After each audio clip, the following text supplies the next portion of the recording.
Hey guys, welcome into the third video in this sort of draw along series that I'm doing. So in the first couple of videos we've done the eye and a little bit of the fur surrounding the eye. So today what we're going to do is probably try and work back up around this top area of this guy's head, working a little bit more on the fur, and then maybe if we've got time sort of work our way back down towards just sort of this bright area of highlight. And then probably in the next couple of videos we'll end up working just down on the front part of this guy's face, because that's going to be a slightly different technique to what we've just been working on. Whereas as we work up around this area, the techniques that I've used on this part of the video are pretty much the same. You're sort of going to be able to transfer all those techniques over just to finish this area off. So without confusing you with the techniques we're going to use on this area, we'll just carry on and go around here. So we'll get started. So as before, I'm going to be using tattoo needles and my slice tools, and we'll sort of just walk our way through it and explain what we're doing as we go along. So I've had a little bit of time off drawing just over this, over sort of the new year, so it's just going to take me a little bit of time just to get back into the swing of things, so I'm just going to end up sort of slowly walking my way through this, trying to remember where I was, because there's times with sort of my job I don't end up getting an awful lot of time to draw sometimes, so I do go a little bit of time without it. So we'll probably carry on this area and sort of work our way up in that sort of way. So I'm just trying to find my landmarks to where we were before. I know I've got this black section that follows down here, so I'm probably just going to end up starting trying to get this little bit of area in.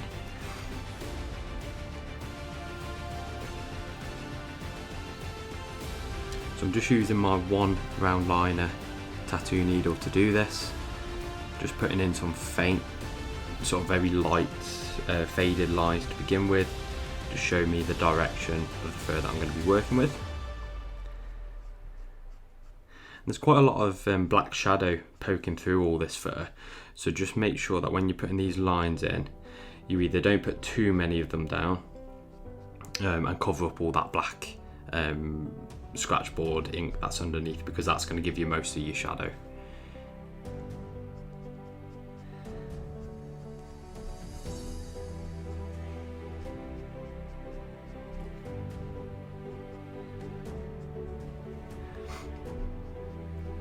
So the technique's going to be the same, so I'm just going to be laying down this base layer of fur, just sort of pointing it in the right direction, making sure that we sort of outline which area we're doing so that we know where we're working. Like I say, every bit of fur doesn't, have to be in the exact right place. Just as long as it's roughly looking accurate, I'm not going to get each individual hair in the exact place that it's meant to go.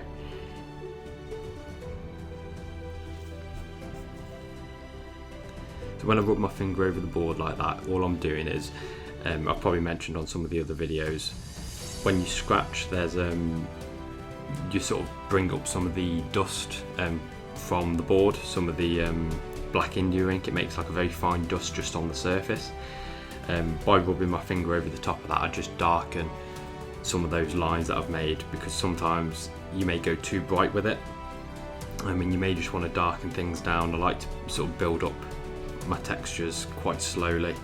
And as you can see, there's I've got this black on the end of my finger from just where I've been rubbing the board. I do have a tattoo needle holder for these tattoo needles, but I've only got one at the minute, so that's sort of got a different tattoo style needle in it at the minute. So to save me constantly going back and forth changing these tattoo needles out, I've just quickly grabbed this one. I'm just going to be using it just by holding it.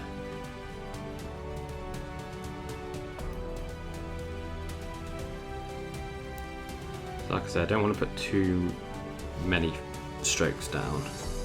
And to be honest, none of this is complete. Really, I'm going to be going back in and adding probably those final highlights and things like that. So just because I've worked on this area and I'm not working on it currently, doesn't mean that I'm not going to come back to it. I might come in with some India ink at the end just to darken up areas and get those shadows where I want them. So I'll constantly be sort of working back over the board.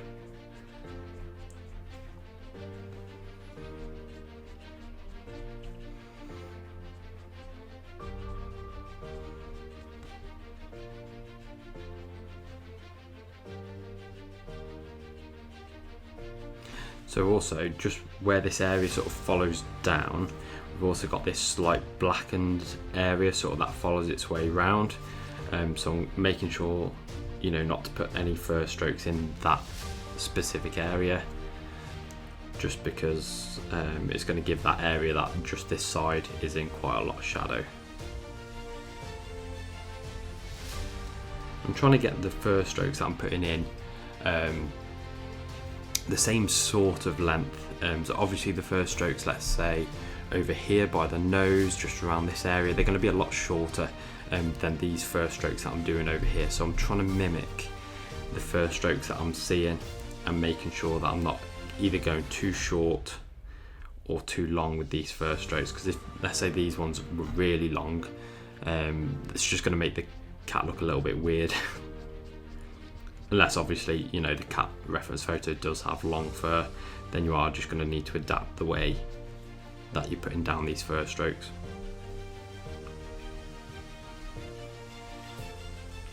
And also I'm looking at the type of fur that I'm doing. So the fur, it's quite short and almost a little bit messy. So as you can see here, it's going in a few different directions. It almost looks a little bit coarse and not really fluffy. So I'm trying to mimic that just by, you know, these very sort of straight lines. I'm not putting too much curve in it. I'm not trying to soften it.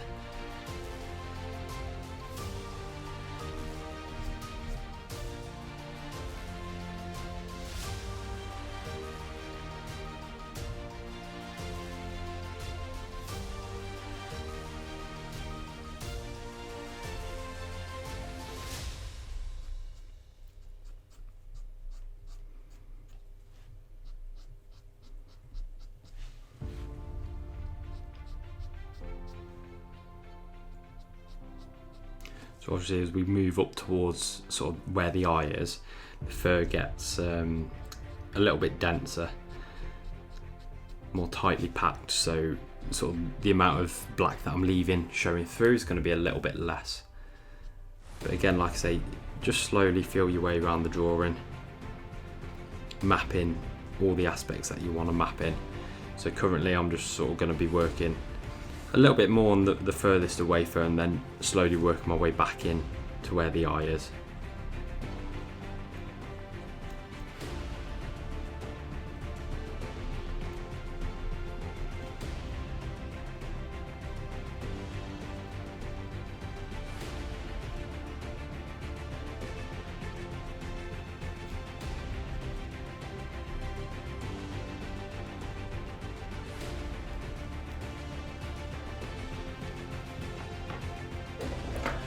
So what I've done in some of the other videos, I was using what looked like a scalpel. All I've done is change the blade and put it into this one instead, just because it's nicer to hold. It's a little bit more comfortable. So it's the same blade, so it should give the same techniques, if that makes sense, same mark making, but I've just put a different handle on it.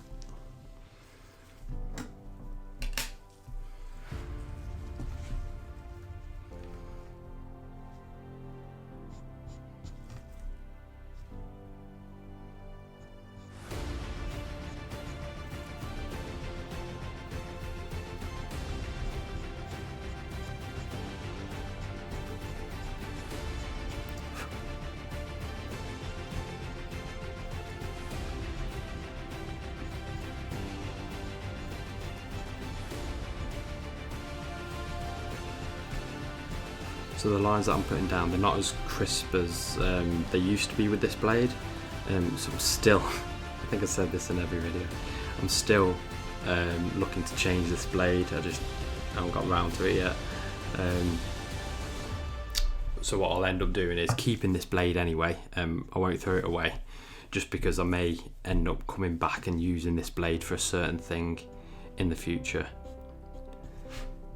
So never really throw out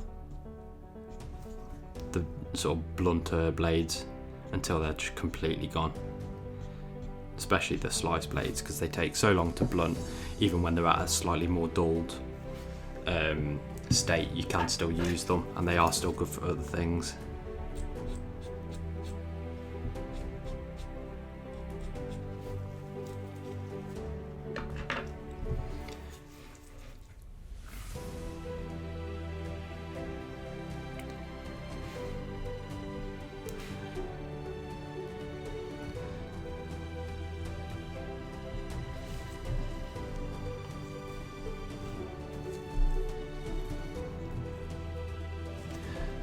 So every time I rotate my board, I'm trying to rotate my reference photo with it, just so that it's easier to sort of look over and know what you're working on and what area you're working on when you rotate your reference photo as well.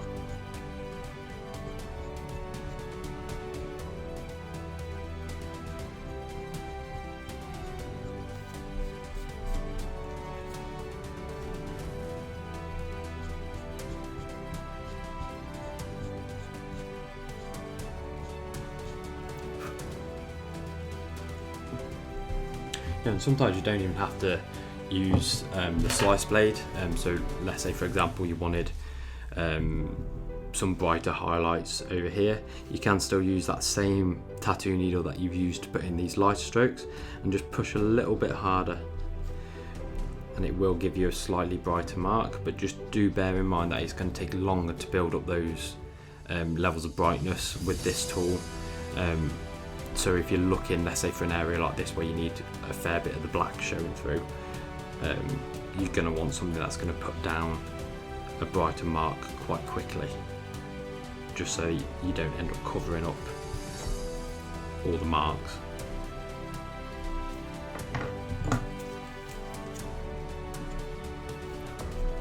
So that one's a little bit too bright.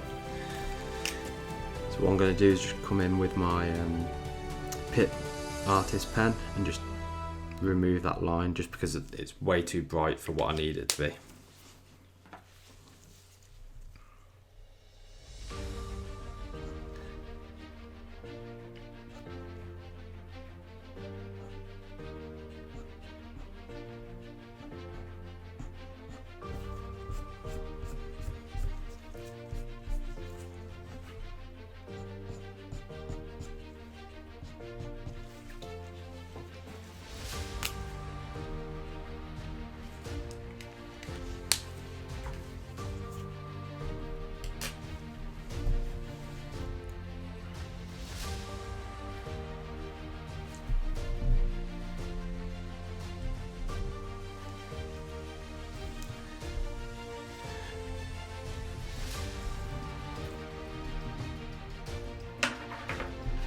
Right then, so I'm just going to sort of move my way. I'm going to leave this little bit of area just here for now. I'm just going to work my way and do this sort of area where this fur sweeps back.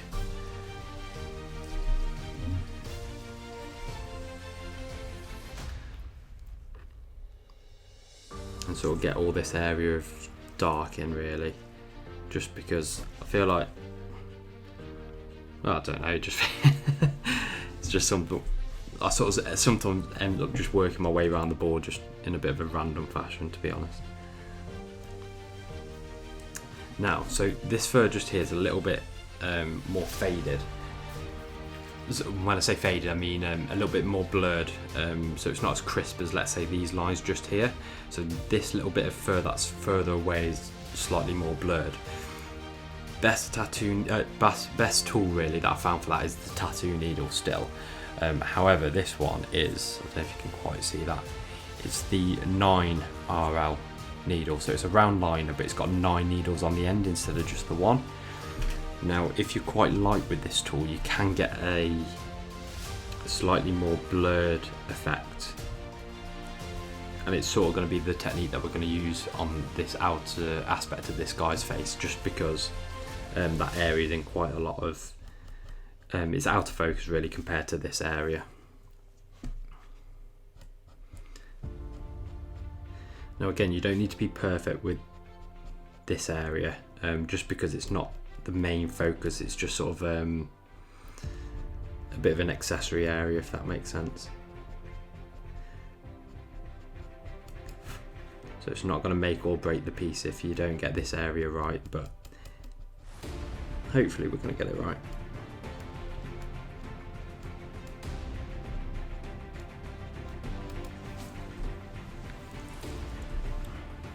And what I'm probably going to do is just lay this bit of cloth just over where I've already worked, because I've already got a little bit of tattoo dust just from leaning on the board in the past, earlier on in the piece, sorry. So I've got a little bit of blackening just to the underside of my hand, and what I don't want to do is lean on an area that's meant to be a bright highlight and darken that up, because I've worked to get those highlights where I want them, if that makes sense. So sometimes I just put a little cloth down just so I can rest my hand on. I could change my gloves, but to be honest, I'd be changing my gloves every couple of minutes in the drawing, because eventually you're just going to lean on it, and at least this way I can just keep using this cloth.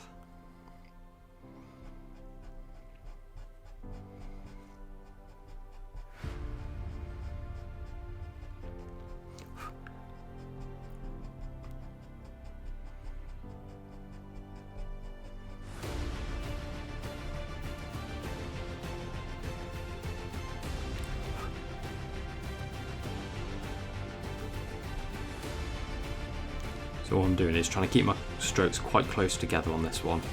I don't want a lot of black showing through on most of this area, apart from, you know, obviously in the centre sort of part. It's probably going to look a little bit unusual until we get all the sort of surrounding fur in.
So because I'm going to be overlapping this fur over the top, I just want to get that fur that's going to be sat just behind this area in first, so that I can overlap those fur strokes onto it. I'm going to leave this area just in this top corner just for a minute and just get these areas in.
So all this fur that I'm working on up here is going to be sort of curved down, and then this area is just going to sort of overlap over the top.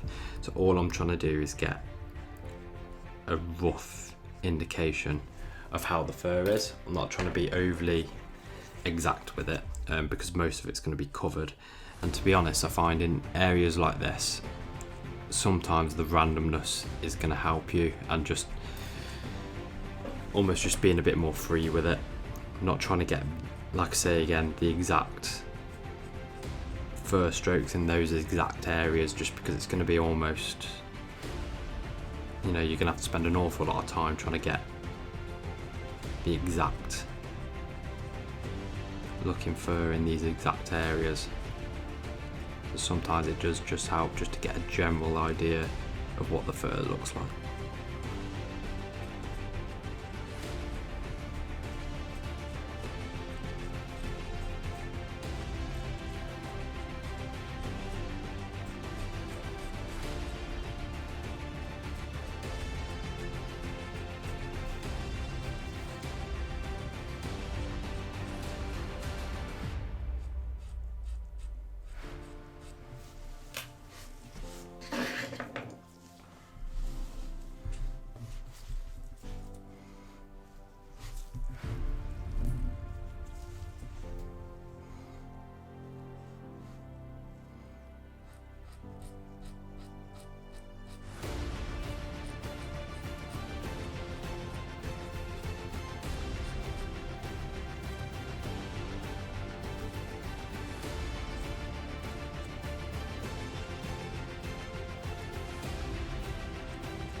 So now I've got a little bit of the underfur in on this area. It does look a little bit strange, just because of the way the fur's curving down, but I haven't put these layers sort of going over the top, bringing it back this way.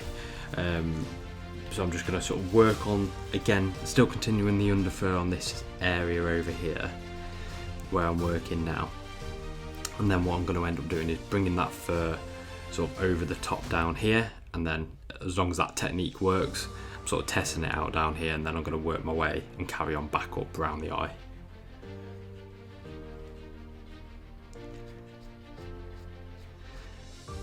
But this is one of those scary times in the drawing where you don't quite know if what you're doing is going to pay off, if it's going to work, if it's going to look odd. Because currently I'm not overly happy with how this area looks, but I'm hoping once I get those top layers of fur on, hopefully it'll just sort of blend in and blend together.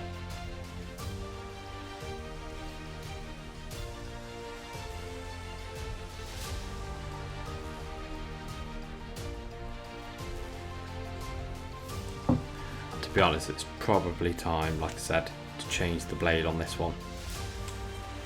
So I'm going to quickly switch over this blade. I'm probably going to put this blade in a different tool, just because this one's a little bit more blunt. So then I'll know this blade when it's in the other tool is a little bit more blunt, but I'm going to put a fresh blade in this one.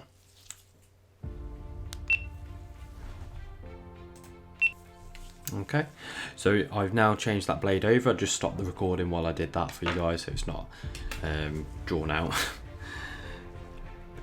Now, I decided to change it then just because of how crisp and sharp these lines are. I want to give myself sort of that best opportunity to get these ones right. So I want it to be nice and crisp. I don't want the lines to be faded. I want to have, you know, good control over where I'm putting these lines and how bright they're going to be.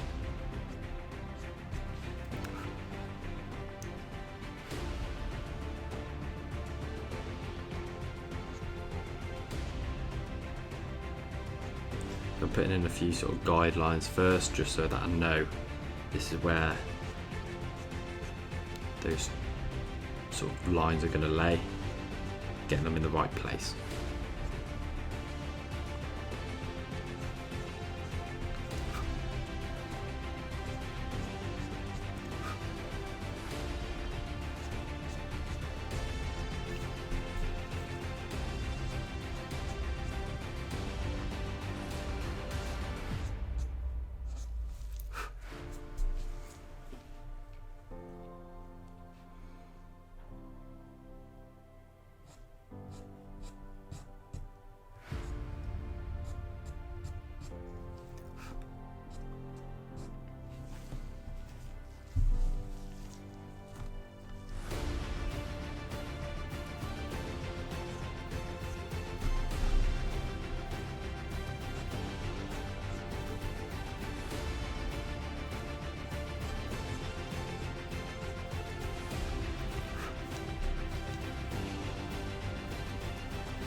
started putting in, like I say, that detail here where it's sort of overlapping that back fur that I just did.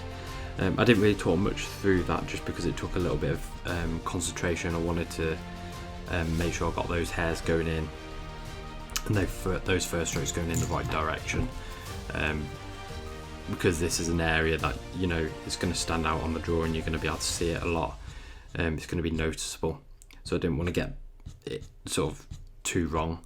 It's turned out okay.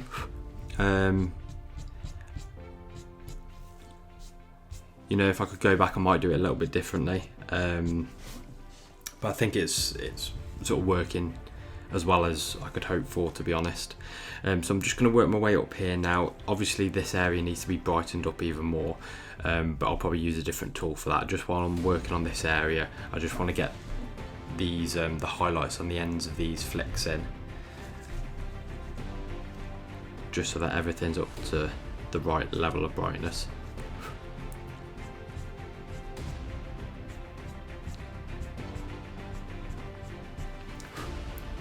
And to be honest, for an area like this, I'll probably just again not worry too much about getting the strokes in the exact right place or right shape. I'll just sort of go for it, because sometimes in an area like this, the randomness is what makes it look a little bit more realistic.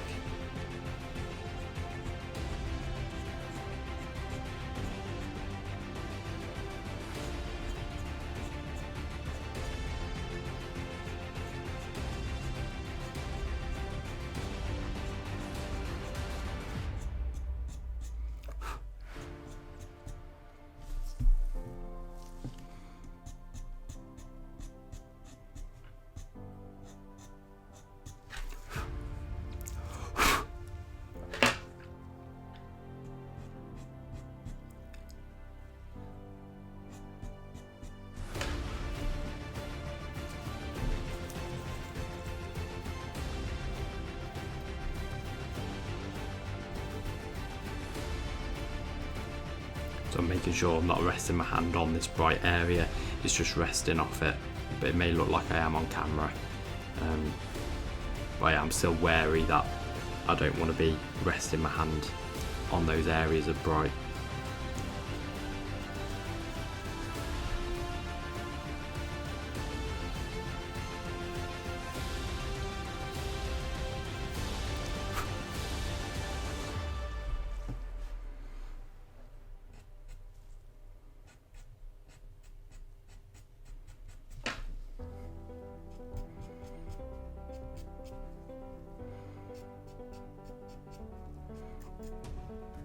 So what I'm doing now is just fading those bright areas down into this area, and then I've still got a few more fur strokes just to come up and over this area once it's done.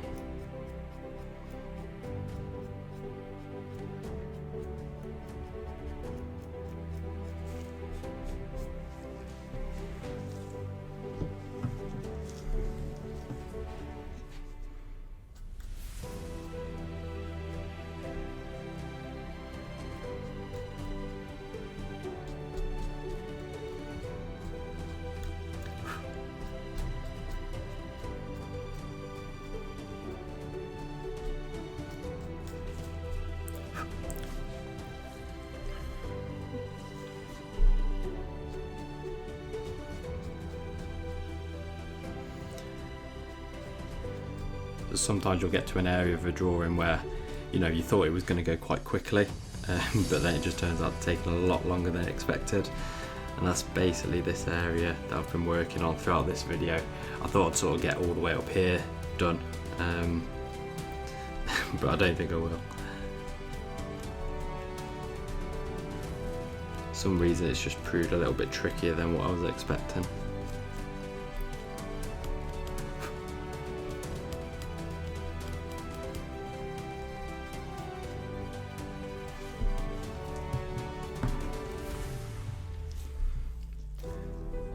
So again, this area just up here looks still quite dense compared to this area down here where you can see a lot of the black coming through. So I'm just gonna try and emulate that.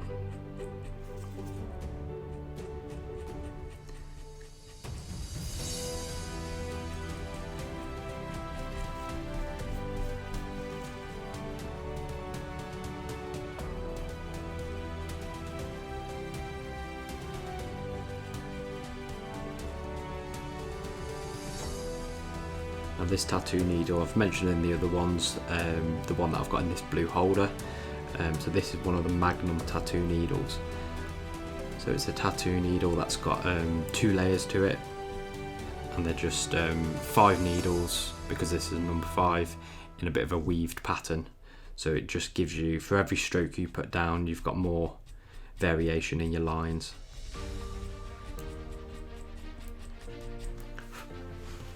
And I find for certain things it works really well.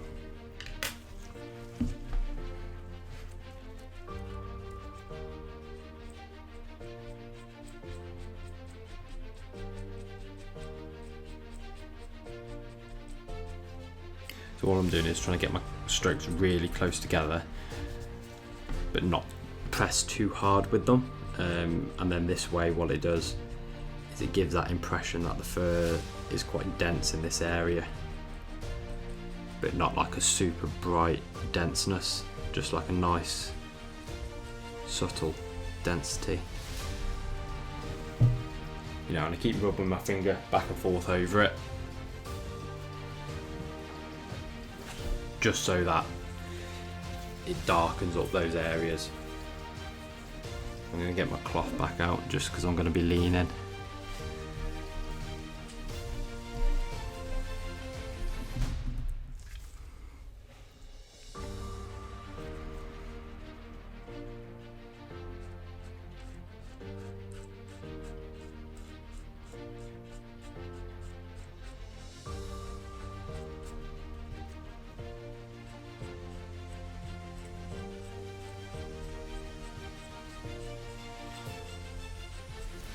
So the best advice I can give you for this one is really try and keep your strokes nice and light,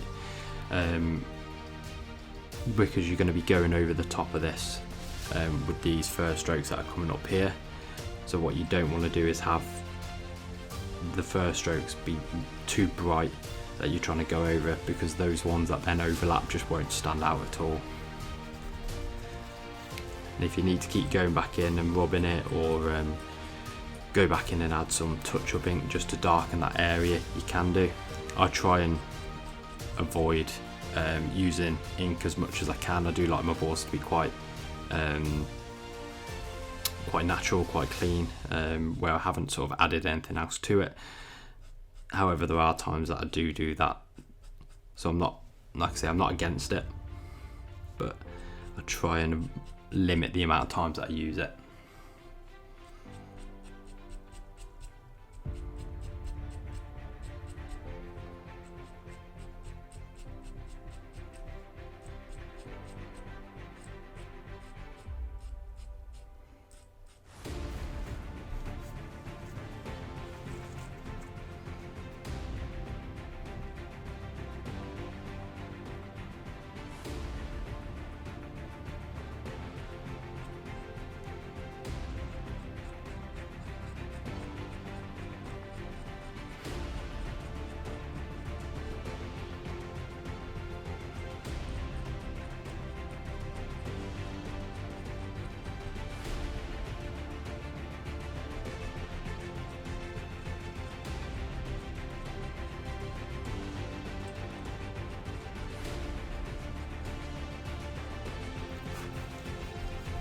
I'm also sorry if you're getting quite a lot of that scratching noise on the camera, and my mic is literally just here just so that I can get my voice in the recording, but I'm currently working quite close to the mic, so I do apologise if it's a bit annoying.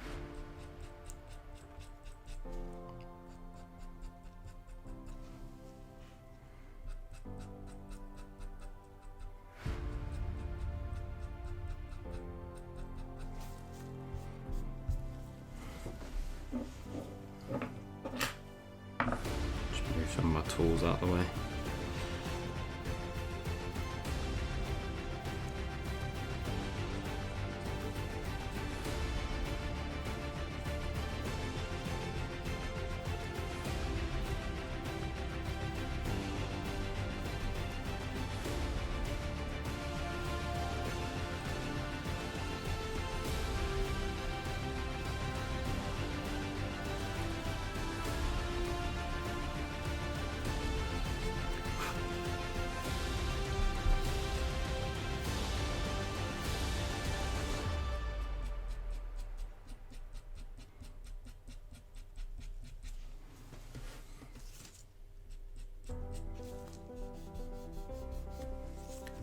So these lines look quite straight and uniform. There's not a lot of variation, like I say, in the crisscrossing over like there is on the reference photo.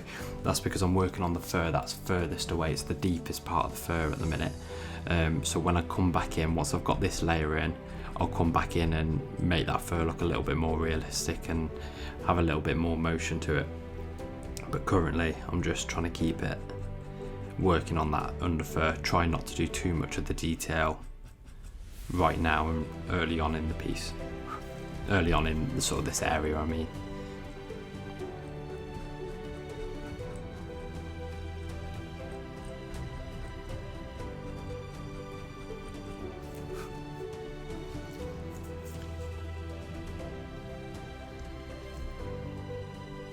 I still haven't finished this area up here just because I still need to overlap all this and do obviously those individual fur strokes just there. But like I say, I'm just extending all this area. And actually, now I've mentioned it, I'll probably go back and get that area in now.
Right then, so we're probably going to leave it there for this video, just because we're sort of coming up to an hour now, and I sort of wanted these videos, like I say, to be about an hour's long.